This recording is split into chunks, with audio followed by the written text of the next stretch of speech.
The Federal is organizing the Tenkasi Marathon 2024 on March 24. This marathon is about raising awareness for 100% voting, supporting breast cancer awareness, and celebrating International Women's Day month. This event is sponsored by Anayam Scan.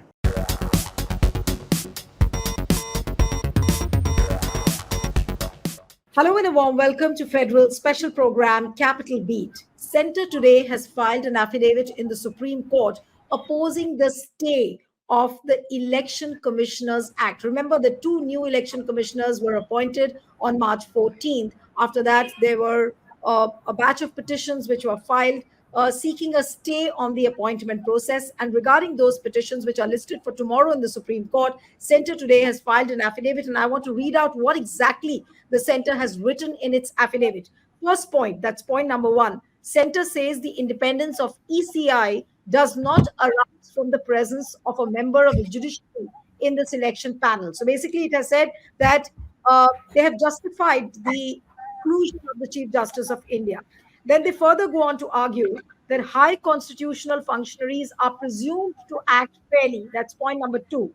Point number three, competence and eligibility of election commissioners are not questioned. And then they say that the petitioners are trying to create a political controversy. So joining me now on this Centre's affidavit on the appointment process of the election commissioners is renowned Supreme Court lawyer Mahmood Pracha, who's been waging a campaign against the EVMs, and also he's been challenging the Election Commission on various fronts. Mr. Pracha, thank you so much for joining on the Federal. And my first question to you, what are your first reaction over this affidavit which has been filed in the Supreme Court, which is basically justifying the exclusion of the Chief Justice of India? Without giving any reasons. And I would come to the basic point once again. Since the Supreme Court is handling the illegal activities, the brazen falsehood, deliberate attempts to mislead without any fear the courts, this is the end result of that. Senior law officers of central government who are also holding constitutional posts. It's not that the government will tell them to do something and they will do it blindly. They are concurring with the illegal submissions made by the government. That is the most worrisome part. So are you saying, in a way, Mr. Pracha, are you saying that the Centre, the affidavit which has been filed by the Centre is a piece of falsehood which has been given to the Supreme Court? Yes, and without any fear. That's my main concern, that they will do anything and get away with it. And this is being done by senior law officers, Solicitor General and Attorney General. These are two offices who vet anything which is said on behalf of the government, and their duty is to caution the government if they are placing something before the Supreme Court or any other court. It is their duty to caution them to stay within their powers, to stay within the confines of law, equity, and fair play, which is missing. So my main concern is not this affidavit. It was very much expected. My main concern is what will be the reaction of Supreme Court towards it. Now, see, the brazenness you see. Amit Shah ji and Modi ji, in effect, they are choosing the election commissioner and forget everything else. Forget everything else, forget every logic. We are on one logic only. Mr. Amit Shah is well known. There is a presumption that they are talking about a presumption. No, they cannot be doubted. Then let them break every law. Why there are laws against the Prime Minister? Prime Minister can be hauled up for corruption. Why? Prime Minister and Home Minister can be hauled up for high treason. They are not immune for criminal proceedings. Why? If they are presumed to be always on the right side, this is not the scheme of Indian Constitution. This is not the scheme of principle of natural justice. So what the point I'm trying to make is this particular... Right. No, this point which has been mentioned as part of the affidavit, it says that high constitutional functionaries are presumed to act fairly. Now, how do you presume that the election commissioners will act fairly? There'll be a free and fair election. And to mention this point as part of the affidavit, and to also presume that Supreme Court will accept this logic. See, that is the main point. The second point is important. That is what I am harping upon, or I am hammering again and again. Second point, they are not fearing Supreme Court. But the first point, everybody in the world knows that they belong to BJP party officially. Everybody knows that these are the two faces. One is chief architect of the entire campaign, and one is the face of the campaign of BJP. Everybody knows that instead of Prime Minister's government, they are raising the slogan of Modi's government, not the Prime Minister's government. So everybody knows this. Now, who is choosing in effect? The election commissioner? These two people who are the front-ending parties of a political party. Still, they have this face to say that you have to presume that we both are neutral. We will appoint people who will, if we are losing elections, they will help us lose elections. Can they say this? This brazenness is what is worrisome. Can it be said that these people will choose any person who will try to work against BJP? That is the logic. But so the presumption and presumption also, they are saying, okay, I give up and I give in to the word presumption. But they have been proven wrong again and again and again. Their culpability has been proven in the electoral bonds case just now. So there is no presumption, even if you can have a presumption. But looking at this affidavit, how do you think is the Supreme Court going to react? Is now Justice CJI Chandrachud going to play the role of TN session? Because if there is such a brazen government which is filing affidavits as a piece of falsehood, they are almost trying to cock a snook at the Supreme Court. So what is the reaction going to be as far as the Supreme Court is concerned? See, futuristic predictions is not my domain. I can only tell you what people of the country expect, what the Constitution expects. At this crucial juncture, at this crucial time, when the next make or break, not for anything else, not for political parties, it is a make or break moment for India's democracy, India's constitution, India as a nation. So at this crucial junction, Supreme Court has to rise to the occasion. That is what the expectation of people is. That is what people of India expect, that Prime Minister is one small personality or a post in front of the people of India, this great nation of India. I'm talking about the post, not about Mr. Modi. He is far less than the post. No, but Mr. Pracha, tell me, I'm just going point wise. The third point which they have mentioned in this affidavit is that competence and eligibility of election commissioners are not questioned. Now, how on earth can people believe this line, which is part of the affidavit filed by the center? That how can we not question the competence and eligibility of the election commissioners, knowing the fact that in the 3-member panel, there is one member who's the Prime Minister, second member is the chosen one by the Prime Minister, who's a union minister, and of course, the third member is the leader of the opposition in Lok Sabha, who doesn't have an option except to express his dissent. No, but he has no role in appointment. That is the crucial question. So let's be frank and fair. Even if he does his best, he has no role in appointment. He cannot influence the appointment. It's just an eyewash. Therefore, one personality, maybe it was Chief Justice of India, he's not maybe it could be somebody else who has got no stakes between political parties. He has no stake in any political party.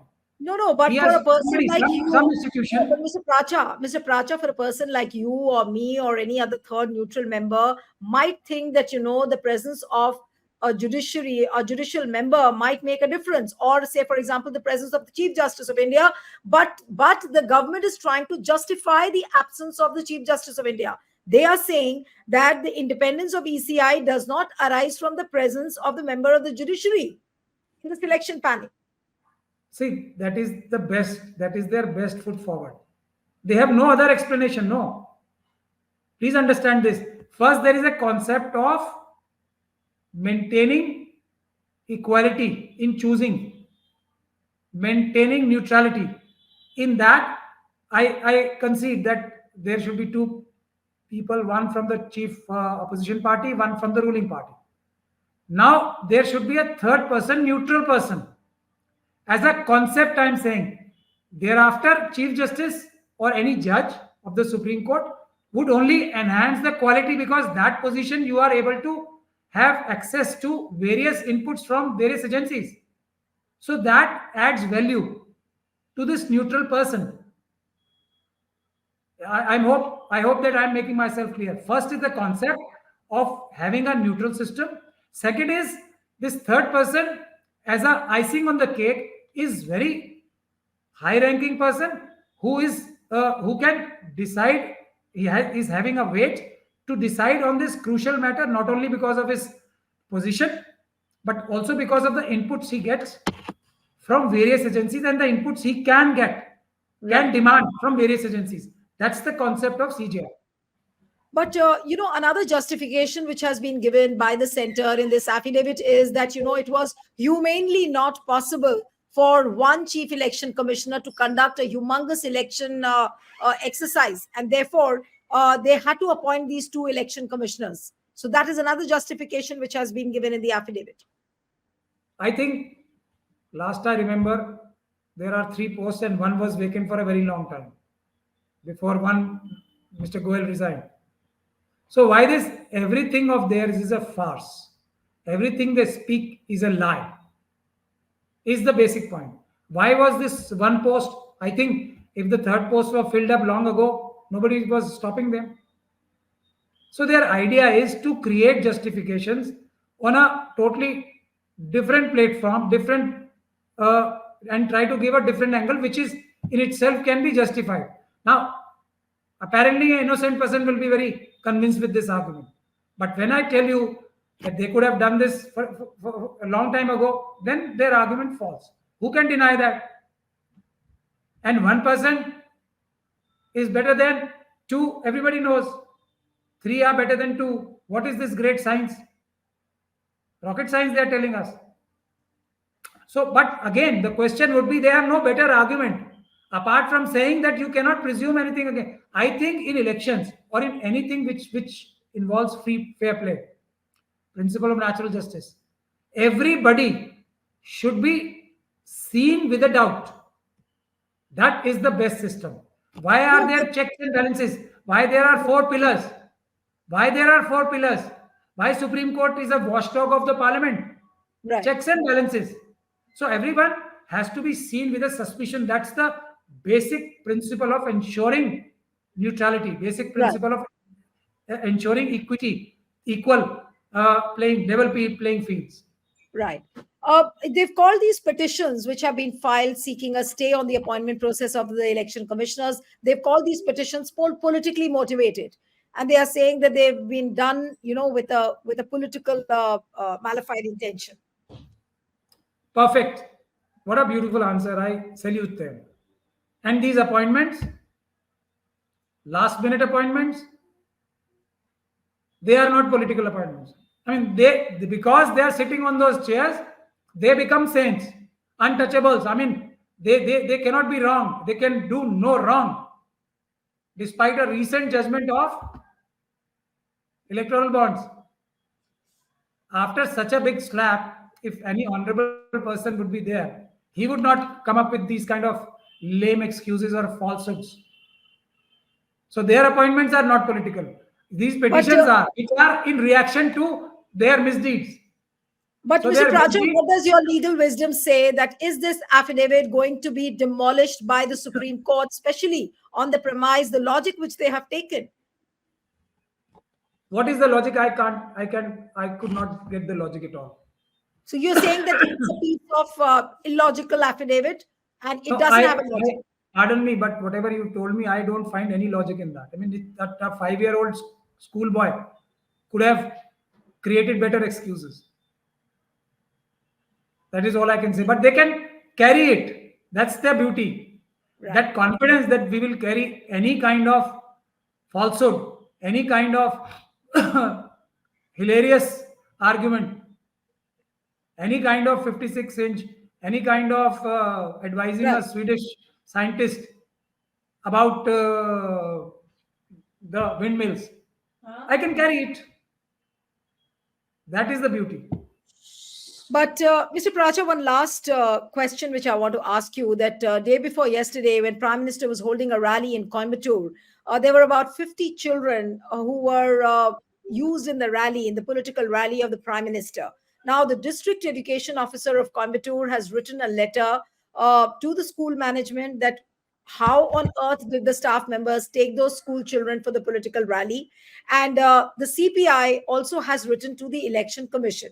Now, do you think that this Election Commission of India will take some kind of an action against the Prime Minister? And forget the action, at least a notice to the Prime Minister. I think somebody has come out. I have seen a tweet which says that after the election code of conduct was on, Prime Minister Modi has sent a message to all the people having a mobile phone.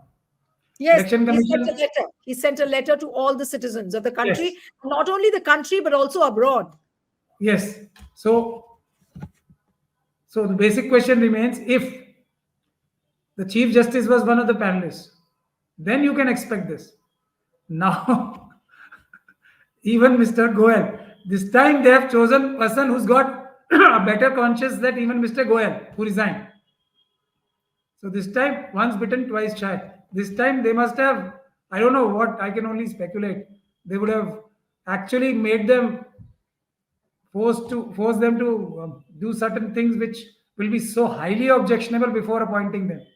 I mean, All right. that the thing which, I mean, that would demolish them. This kind of proof Mr. Modi and Amit Shah are capable of keeping before appointing someone. So had it been the other method of selection, I and you would not be discussing this, whether this will happen or not.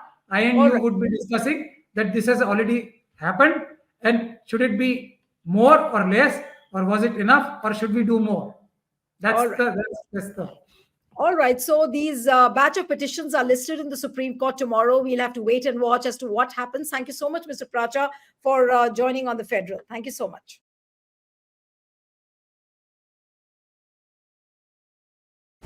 Subscribe to the Federal's YouTube page for more news and updates.